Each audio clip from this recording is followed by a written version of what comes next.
Good morning children and dear parents. आज हम लोग LKG के क्लास में हिंदी कहानी सुनेंगे। हमारे कहानी का नाम है सोने का अंडा।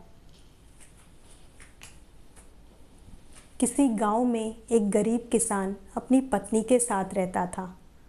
वह दोनों दिन भर खेतों में काम किया करते थे, तब जाकर उन्हें मुश्किल से खाना नसीब होता था। एक दिन किसान कुछ मुर्गियां खरीद कर लाया, जिससे वह उसके अंडे बेचकर पैसे कमाना चाहता था। उन मुर्गियों में से एक मुर्गी बहुत अलग थी। वह रोज़ एक सोने का अंडा दिया करती थी। किसान को अब रोज़ एक सोने का अंडा मिलने लगा, जिसे वह बेचकर अच्छे पैसे कमाने लगा। धीरे धीरे किसान की गरीबी दूर होती गई और वह अपने गांव का एक धनी किसान बन गया। लेकिन किसान की पत्नी को और पैसों का लालच था। उसने किसान से बोला कि हम कब तक एक एक अंडा बेचकर पैसे कमाएंगे।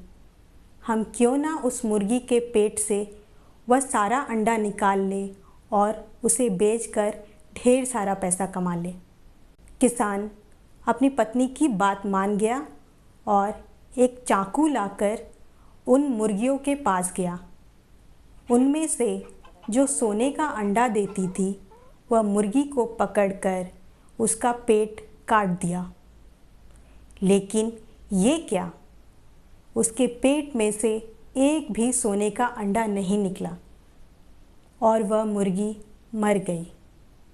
यह देखकर वह दोनों अपने किए पर पछताने लगे।